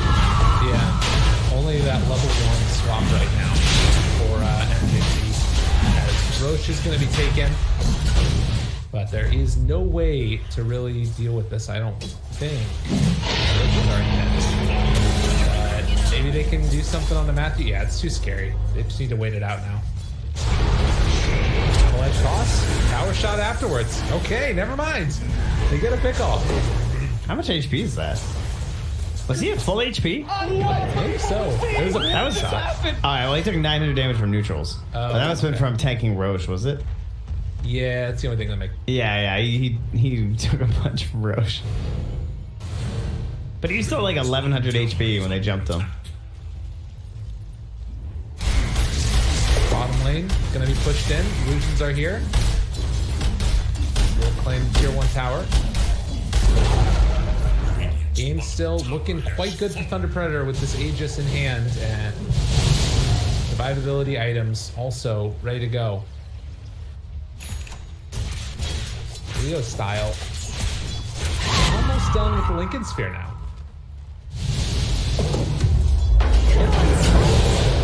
Trying to heal back up afterwards. TP's out. Adaptive strike. Doink. And I catch Singer. I think Singer is trying to buy some time here.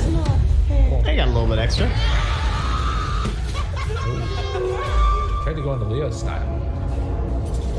Not end up finding kill or even using the lasso there. Style invis underneath the sentry ward though. They could try and set up onto this. Backs away. And Hector again is just phantasming the farm. Leaves him in the jungle and heads to the mid. That's part of the reason why he's been a little bit under-leveled. That's true. Yeah, not gaining any XP from these illusions. Still, the gold remains steady at 5,000. Experience at about 7,500. Win probability also just staying steady at 94. Oh, he's minusing the small creeps now too. So he's prioritizing the gold over the XP. Bottom tower is under attack. See, on Thunder Predator's lineup, this is sort of the winning formation. Walking down bottom lane, try and take the tier 2 tower next. Everybody from Beastcoast is off around the rest of the map trying to farm up and get into another item. But Chris Luck is going to need to be the one that sort of keeps them off with the power shots. Trying to kill the creep waves. It's not easy. It feels like it should be more than a 5k lead. This is exactly what happened last time. I'm like getting flashbacks. Yeah. Because the lead was so small and yet the win percentage is still so huge. It's true. It's a really weird phenomenon. It does not like Chaos Knight. It doesn't believe. No. Which, I mean, does make sense, to be fair. It feels like Thunder Predator should win this game. It does. As long as they don't get busted at high ground, pretty much. And there's now another minute and 40 until the Aegis will dissipate on MNZ. And he wants the BKB. The Lincoln's E-Blade BKB. Super safe build. Doesn't really need the Manta this game. It's just all about living through these fights for as long as possible. Schofield He's going to go and cut the wave. Meanwhile, mid, Chris Luck going to push that one out. So you can see here, Beastcoast just trying to buy time. They're going to glyph that wave to keep it alive, but Schofield, I think, can just stay down here. He's going to blink away out. TP's out. In the end, they delay the push a little bit. Whisper keeps pressuring out this top lane. He backs away afterwards. And he gets tipped as well. Yeah. I mean, this is their play, right? Like, you just keep on dodging. And now he is Blink. So they're gaining these tools. Maybe in the high ground. Don't feel comfortable going in. Now, Hector hopefully... loses a lot of health there. Yeah, that kind of sucks. His Phantasm's now at least killable. They're going to make sure they don't break the lassos, though, if they actually do get high ground. That was a good one with the CK and the Bat Rider. And now they have the toss, too. Although I think vertically it's fine, right? Yeah, you can still, like, toss people, so just don't send them flying. Oh, Whisper's going for that bounty rune. Thinks better of it. Just gives Leo Style a love tap. Gonna run away. Leo Style trying to chase. Buy as much time as possible. Stinger ends up going down. The quick burst. Only a couple seconds left on this Aegis. Shackle. Latches. Run away again. Oh, the bird's dancing. So Aegis is going to be reclaimed. And the lead has grown a little bit. Wow. How did they just leave this burst? Oh, stun. Big catch there, but the lasso pulls him back in. In trouble. Good swap for the save. The stun hit. The 4-second stun, but he's switching over to strength form. It's going to be really hard for them to do anything here. Shackle not going to latch. MJZ pulls him out yet again. Chris Luck trying to run in with the BKB. They got the focus fire. Matthew able to catch. Chris Luck now needs to jump away, but the damage coming in from that Queen of Pain. It punishes hard. Hector pops the ulti, tries to dodge away, getting out of there, but they're not going to be able to get out with the bat. Still has BKB on him, NZ. He's switching back in. He's ready to go again for round 2. 3-second stun. Hector's dead. No buyback. And Thunder Predator have solved the equation, as they will be able to retreat if they want. And they actually don't break the base, but they still win a big fight and get some buybacks. Oh, man. Good saves there from MJZ. They needed those swaps. Good thing he was level 12, too, and hasn't been, like, slouching too much in terms of the levels, or that could really have been an issue. Very impressive showing from Thunder Predator. Everything that they need and a little bit more.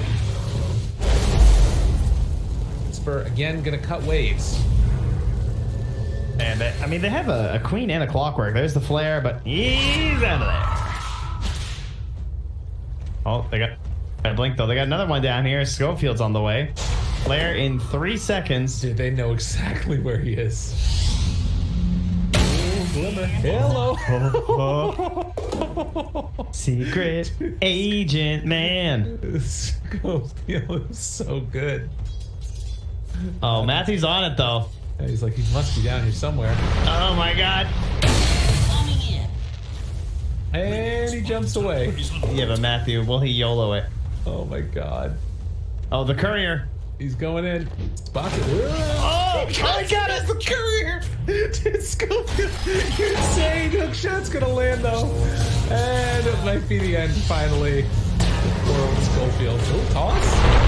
Avalanche running away. Dude, this is all space created. Schofield, the god, and he waits for the battery to get out. Oh my goodness. What a G. Amazing. Blink him though on a stinger. Adaptive strike. What? Hello? It's on cooldown, yeah. Wow. TP's tier 1 item. So that's the thing, right? They lose that fight, and then in the next 2 minutes, as they're going to avalanche toss, bring MNZ a little bit low. In the last 2 minutes, they've gained 2,000 gold back on Beastcoast, even though they lost that engagement. Like, I find this worrisome. I know. I don't. I refuse to believe. Yeah, it's really hard for me to imagine that Thunder Predator lose this game. And yet, we've seen it before. It's true. Ooh, all right, but next Aegis, a minute and a half away. That fight, one would think, should favor them. I can't see... Well, what is Whisper for items? Yeah, I can't see Whisper contesting the Roche very easily unless he gets to his BKB, and it's still so far away. And he also wants this Yule so he can pop these damn Lincolns, too. Come get healed. Stinger. Runs through Glimmer Cave Avalanche afterwards. MNZ shows on up. Will kill off the Enchantress. Meantime, Schofield. Blink away. Scary, scary. Oh, another courier. Oh, he left it as a bait.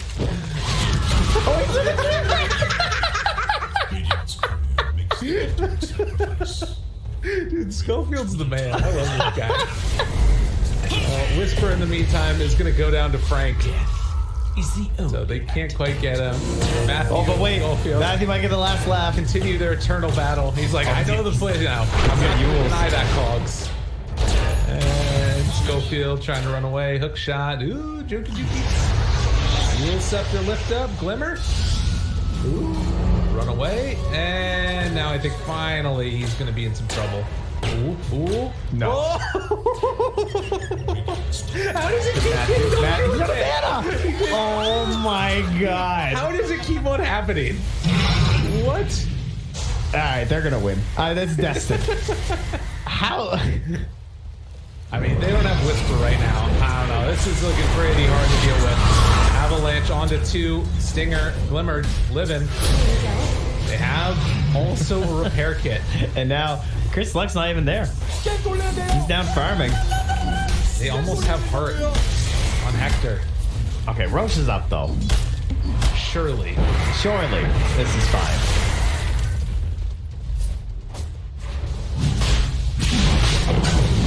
MNZ. Yeah, that was insane. There's so many levels happening. Matthew's trying to like bait him with his courier, that the courier still just dies and he gets away. Alright. Aegis. And cheese. And hook shot. Finds Stinger, doesn't want to go on him. Stinger running in. Whisper is being chased too by MNZ. He's gonna counter Firefly here. Okay. Flame break pushes him away. Schofield in the area. Maybe an avalanche toss jump. Oh, MNZ's low! MNZ's low! Oh, Avalanche the toss! Aegis. They get him! It's Aegis down! Oh no!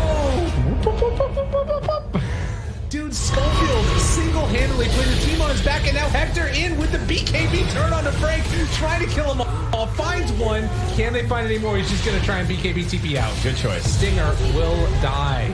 Chris Luck also trying to escape. So they burn through the Aegis. They kill a hero mid on Frank. Dude. How? And now they have the MKB.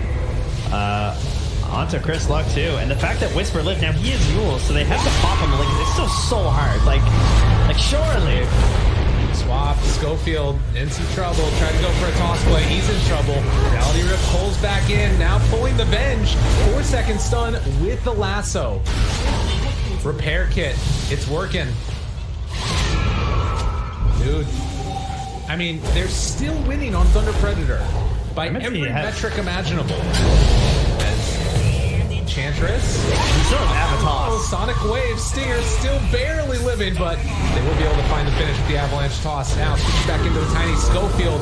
He's in trouble. Shackle not going to latch. Hector trying to turn on the clockwork. The Yules is going to keep him alive for the moment for the 4-second stun, and then the beatdown. Now in trouble. BKB pop. Ulti after as well. Hector, they've got him focused. They've got him killed. That was what they needed. Yeah. They finally left when they shouldn't have. They've been playing this hit and run style, and they committed to the fight thinking this might be their opportunity. Wait, Leo style, in trouble. Oh my god, he's down so low, and the flame break, the power my god, shot he hit him. ends his life. You got Chris Luck. Oh. Do they have to leave? It's supposed to be the moment. They can't do it. He's too low. Unbelievable. How does that keep happening? I have no idea. I'm kind of in shock right now. They're gonna keep this lane? That fight was outside their base. It was here. So insane. The fight was here. Why? How do they get to keep their base? Doesn't seem fair. All right. Whisper though. Hey, Whisper's out. No, Matthew's got him this time. Matthew's done, all right? He's had enough of these shenanigans. Rock it on. Whispers out. He left. Time he's going top with the boots of travel and just causing havoc.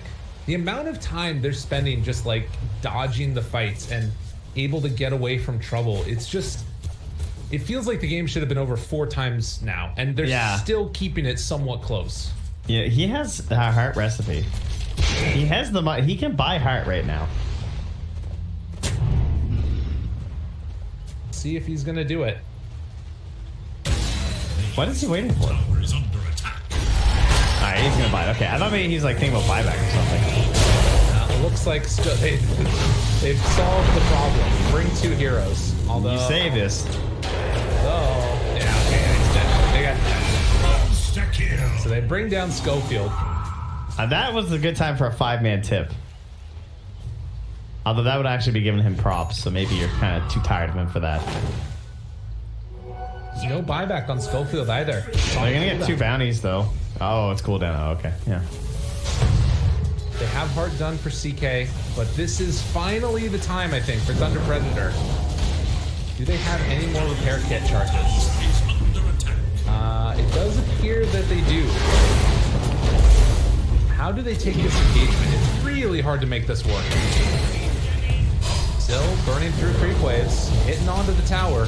Ready to jump at a moment's notice. And they're doubling Lincolns on M&Z too, from Leo style. After the glyph, they're actually going to back. I mean, are they being too careful? Maybe not with the toss back. Yeah, I mean, the toss back does create a big threat, as well as even the lasso with the double Lincolns, I suppose. But does that just mean they haven't itemized correctly? Like, should they just have BKB Lincolns on Leo style as well? And should they just be able to jump in and kill them? That's what it feels like. I mean, I don't know. That's, I guess, the problem with this draft and like defending high ground. Matthew, trying to bring down his illusion. They're hitting the hell out of him. Meanwhile, Hector controlled. Sonic Wave goes out afterwards. BKB is there. Heart and dead. Yet again, he goes down, and they're also going to kill the Enchantress. No buyback. All right, not this time. They're staying. This has to be, they have to be able to win it here. If they can't, then I think Beastcoast win this game. But it looks like Thunder Predator are on their way as they take down that tier 3 tower, hitting onto the racks next. It is too difficult in the end. What a great answer in this Morphling here. As well as just like, I don't know, not getting too tilted, chasing them around. It did feel like they were kind of just like chasing ghosts around the map, but eventually it still was only Hector farming. That's actually not true. I guess Chris Luck was getting pretty farm too, but they itemized really well versus the bat. They ruined Whisper's attempts to like kill anyone coming high ground, and that's a big part of this. Absolutely. So feeling good about their stuff now, giving a couple tips there to Mr. Hector as well, and Thunder Predator looking very, very solid. They will go on in, try to break the Lincolns, push back with the flame break, jump, it's in, Stinger dead. Hector popping the ulti, now wants to pull him in. Does not have that level 20 yet, the BKB piercing reality rift, and that allows MMZ to jump away. Hookshot in, catching on to Chris Luck, gonna kill him off. Hector tries to find the stun onto the Battlemancer. It's not nearly enough. GG is going to be called, and with that, Thunder Predator move on. They got a date with the Zoomers. All right, see if they can, I believe, get their revenge, right? Yeah, it was the Zoomers that were down just earlier in the tournament, in the playoffs, in fact. So, see if they can utilize that past experience to change the outcome.